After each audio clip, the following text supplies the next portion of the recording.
স্টুডিওতে আছেন ডক্টর বদিউল আলম মজুমদার, সম্পাদক সুশাসনের জন্য নাগরিক সুজন। স্বাগত জানাচ্ছি স্যার আপনাকে। শুরুতে একটু জানতে চাই যে পঞ্চদশ সংশোধনী পাশ হয় 2011 সালের 30 জুন এবং রাষ্ট্রপতির অনুমোদন হয় 2011 সালের 3রা জুলাই। এই সংশোধনীর দ্বারা আমরা জানি তত্ত্বাবধায়ক সরকার ব্যবস্থা বাতিল হয় এবং বিরোধী দল বিএনপির বর্জনের মধ্যে 291 এক ভোটে বিলটি পাশ হয় সেই সময়। এ বিষয়ে আপনার একটি মন্তব্যকে যদি আমরা উদ্ধৃত করি, পঞ্চদশ সংশোধনী সম্পূর্ণ স্বেচ্ছাচারিতার ভিত্তিতে পাশ হয়েছে, এটি সম্পূর্ণ মিথ্যাচার, জালিয়াতি ও বিভ্রান্তিমূলক। আমরা একটু এই বিষয়টি নিয়ে জানতে চাই। অসাংবিধানিক বিষয়টা নিয়ে একটু আলোকপাত করি যে সংবিধান সংশোধনের জন্য একটা নিয়ম আছে, সংবিধানের একটা নির্দিষ্ট অনুচ্ছেদ আছে, 142 অনুচ্ছেদ। সেই অনুচ্ছেদ অনুসরণ করেই সংবিধান সংশোধন করতে হয়। তো সেই অনুচ্ছেদ অনুযায়ী এই সংবিধানের কতগুলো অনুচ্ছেদ যদি সংশোধন করতে হয় তাহলে একটা গণভোট করতে হয়। তো এই পঞ্চদশ সংশোধনের মাধ্যমে কতগুলো অনুচ্ছেদ সংশোধন করা হয়েছে, তার মধ্যে একটা হলো অনুচ্ছেদ 8। তো অনুচ্ছেদ 8 যদি সংশোধন করতে হয় তাহলে গণভোট বাধ্যতামূলক ছিল, কিন্তু গণভোট করে নাই। তো এই এক যুক্তিতেই এটা অসাংবিধানিক। তো এটা একটা অকাট্য যুক্তি।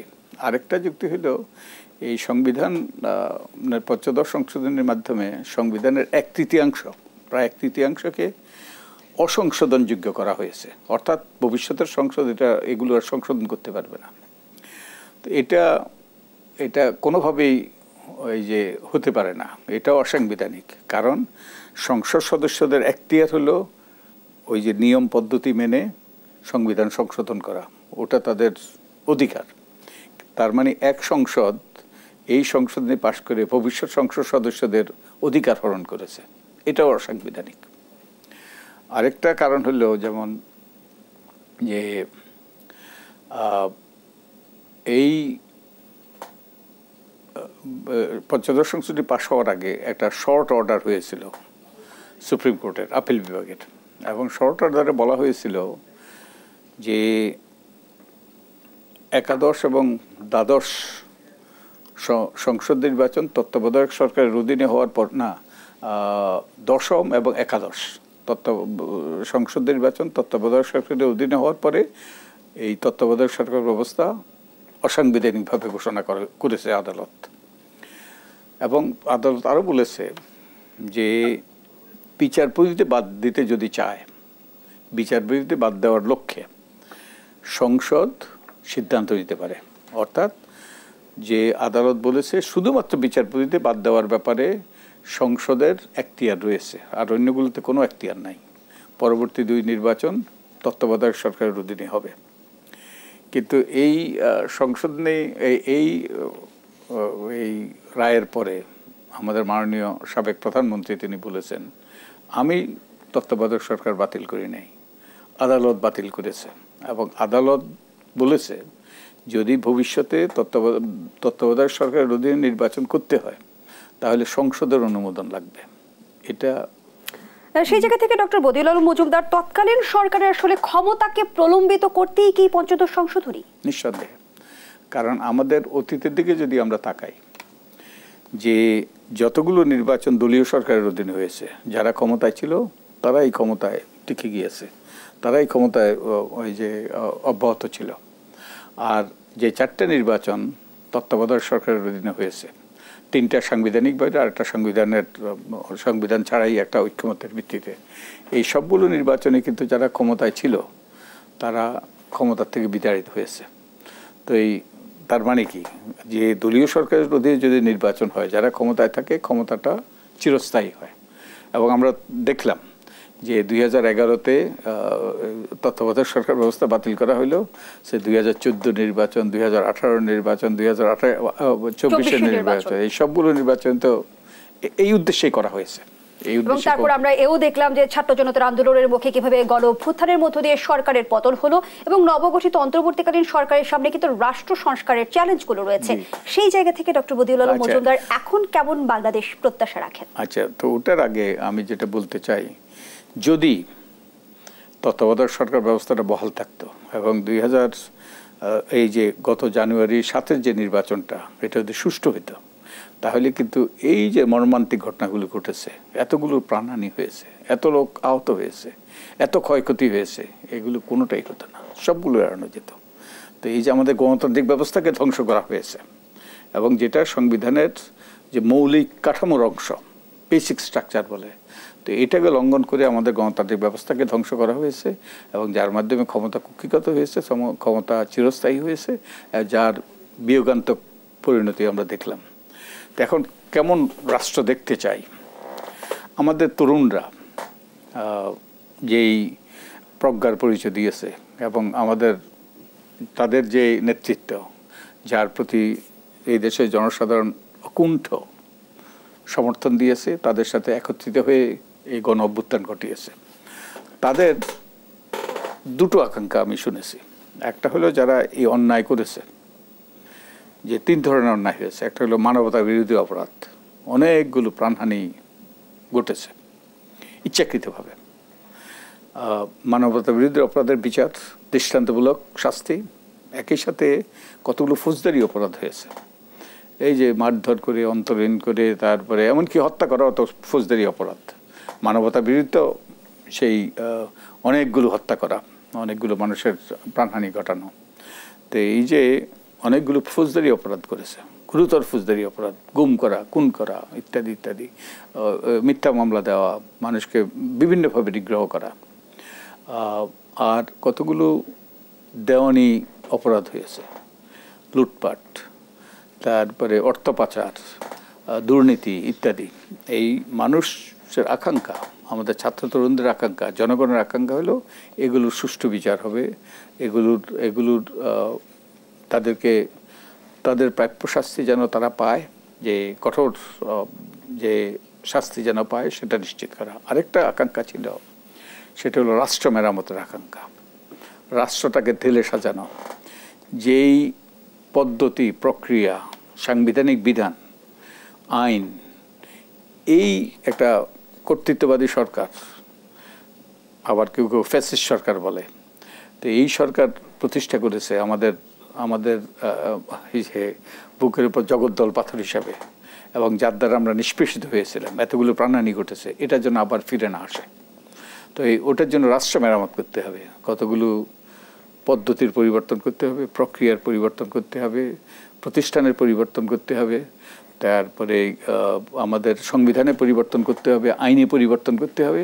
তো আমরা চাইব যে এই যে স্বেচ্ছাচারিতার মাধ্যমে এইরকম আইন কানুন সংবিধান প্রণয়ন না করে জনগণের আকাঙ্ক্ষার ভিত্তিতে, জনগণের আকাঙ্ক্ষা হলো রাষ্ট্র মেরামত করা, আমূল পরিবর্তন করা। এই আমূল পরিবর্তনগুলো হবে যার মাধ্যমে ওই যে ইংরেজিতে বলতে গেলে নেভার এভার অ্যাগেইন, আবার যেন এইরকম এর পুনরাবৃত্তি না ঘটে, এটা নিশ্চিত করতে হবে। ওটাই আকাঙ্ক্ষা। ধসে যাওয়া রাষ্ট্র ব্যবস্থার আমূল পরিবর্তনের ক্ষেত্রে অন্তর্বর্তীকালীন সরকারের আসলে মেয়াদ কেমন হওয়া উচিত? এখন সেটা নির্ভর করবে তাদের প্রত্যাশার উপর, তারা কতটুকু যেতে চায়। একটা হলো যে নতুন করে শুরু করা, এই সংবিধান ছুঁড়ে ফেলে দিয়ে নতুন করে সংবিধান প্রণয়ন করা, অনেকগুলো আইন বিধিবিধান এগুলো পরিবর্তন করা, অনেক ওই যে জেকে বসে আছে দুর্নীতিবাজ, যে অপশক্তির দোসর তারা বসে আছে, তাদেরকে বিতাড়িত করা। তো এইরকম আমূল পরিবর্তন হতে পারে। এটা অনেকের মতে যে আমাদের একটা বিপ্লব ঘটেছে, বিপ্লব ঘটলে সব কিছু বাতিল, সংবিধান বাতিল, সব কিছু বাতিল, এবং আমরা নতুন করে শুরু করা। আর আরেকটা হলো অনেকের আকাঙ্ক্ষা যে কতগুলো আমাদের যে সংবিধান আছে, এই সংবিধান মেনেই সংবিধানে কিছু গুরুত্বপূর্ণ মৌলিক পরিবর্তন আনা, গুরুত্বপূর্ণ পরিবর্তন আনা। তো প্রথমটা যদি করতে চাই, নতুন করে শুরু করতে চাই, ওই যে ক্লিন স্লেটে যদি শুরু করতে চাই, ওটা সময় সাপেক্ষ, এটা ঝুঁকিপূর্ণ, এবং এটা কষ্টসাধ্য, দুরূহ।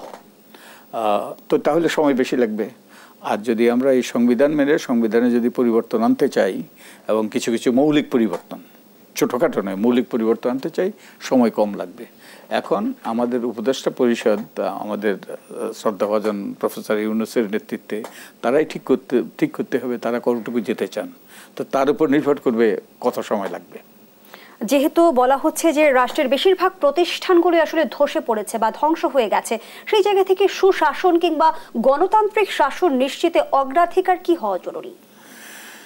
অগ্রাধিকার তো এখন অবশ্যই একটা মানবিক দিক থেকে একটা অগ্রাধিকার, যারা হতাহত হয়েছে, যারা নিহত হয়েছে তাদের তালিকা তৈরি করে তাদের পরিবারকে সহায়তা করা এবং যারা আহত হয়েছে তাদের পাশে দাঁড়ানো, এটা হলো মানবিক দিক থেকে।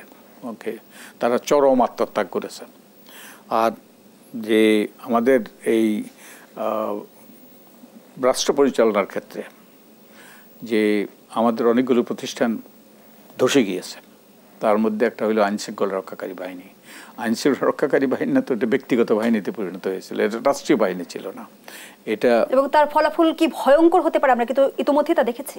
ইতিমধ্যে তা দেখেছি এবং এবং এটা যেন আর পুনরাবৃত্তি না ঘটে। তো এটাকে পুনর্গঠন করতে হবে এবং এটা চারটিখানি কথা নয়, কারণ যেইভাবে চরম দলীয়করণ হয়েছে, তারা ব্যক্তিগত বাহিনী হিসেবে যে নৃশংস কর্মকাণ্ড করেছে, যেভাবে মানুষ হত্যা করেছে, এই তো ভয়ানক।